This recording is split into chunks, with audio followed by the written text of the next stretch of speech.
Hello everyone, আসসালামু আলাইকুম। Welcome to designer lima. আজকে আমরা basically typography T shirt design শিখবো। আপনি যদি আমাদের চ্যানেলে নতুন এসে থাকেন তাহলে সাবস্ক্রাইব করে পাশে থাকবেন। চলুন শুরু করা যাক। প্রথমে আমরা এখানে টেক্সটগুলো টাইপ করে নিব।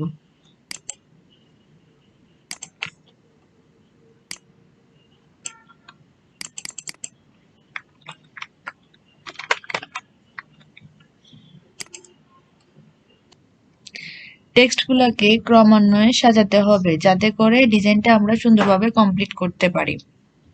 আমরা এখানে কন্ট্রোল আর দিয়ে রুলার নিব, দুই পাশে দুইটা গাইড নিব। এখানে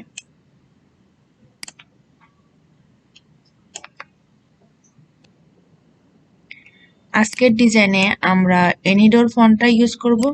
আপনাদের কম্পিউটারে যদি না থাকে তাহলে আপনারা ডাউনলোড করে নেবেন। টাইপ থেকে চেঞ্জ কেস, দেন সেন্টেন্স কেস করে নিব। এখান থেকে এগুলোকে আমরা প্রয়োজন অনুযায়ী একটু বড় করে নিব। এটাকে জাস্ট এখানে রাখবো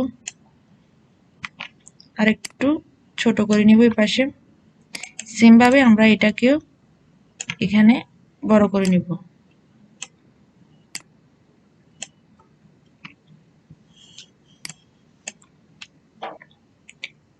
এগুলোকে সিলেক্ট করে আমরা ক্রিয়েট আউটলাইন করে নিব এখান থেকে।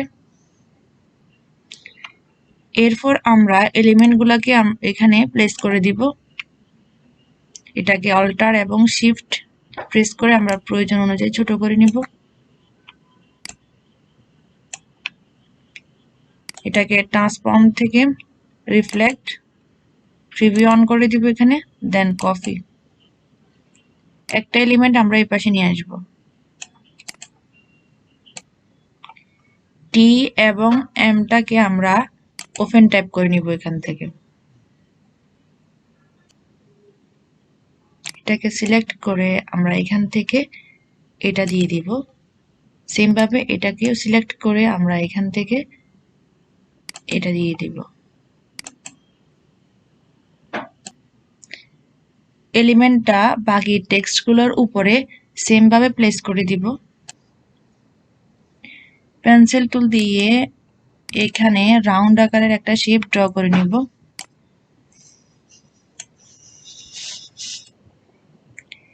এটার স্ট্রোক সাইজ একটু বাড়িয়ে নিব এখান থেকে। সো আই থিঙ্ক ঠিক আছে। এটাকে অল্টার প্রেস করে আমরা একটা কপি এখানে নিয়ে আসব। দুইটাকে সিলেক্ট করে অবজেক্ট থেকে এক্সপান্ড করে নিব। দুইটাকে সিলেক্ট করে পাথফাইন্ডার থেকে আমরা অল্টার প্রেস করে মাইনাস করে দিব, দেন এক্সপান্ড।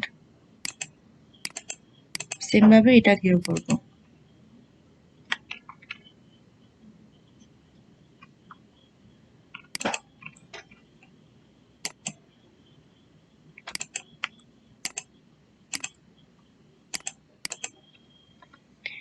ডিজাইনটাতে আমরা এবার কালার অ্যাপ্লাই করে নিব। এখান থেকে সিলেক্ট করব প্রথমে,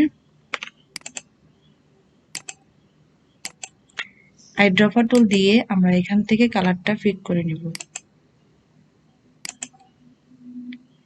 সেম ভাবে এখানেও করব।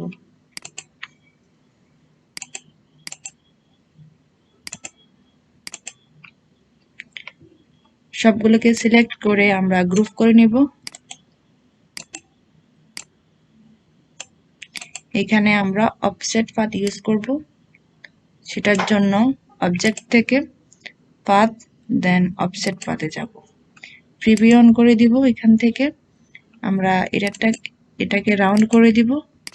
পিক্সেল আমরা আর একটু বাড়িয়ে নিব এখান থেকে, দেন ওকে দিব। পাথফাইন্ডার থেকে আমরা এটাকে ইউনাইট করে দিব। এডিট থেকে কাট করে নিব। এটাকে সিলেক্ট করে সেম ভাবে এডিট থেকে আমরা পেস্ট ইন ব্যাকে করে দিব। এটা স্ট্রোকে থাকবে। কালারটা আমরা এখান থেকে চেঞ্জ করে দিব। এটার স্ট্রোক সাইজ আমরা আরেকটু বাড়িয়ে নিব এখান থেকে। সো আই থিঙ্ক ঠিক আছে। স্ট্রোকটাকে সিলেক্ট করে আমরা অবজেক্ট থেকে এক্সপান্ড করে নিব। সবগুলোকে সিলেক্ট করে আমরা আবার গ্রুপ করে নিব।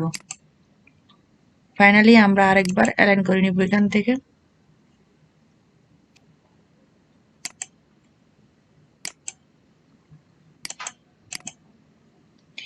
আজকের ভিডিওটি এই পর্যন্ত। ভিডিওটি ভালো লাগলে লাইক দিবেন, শেয়ার করবেন। ধন্যবাদ। আসসালামু আলাইকুম।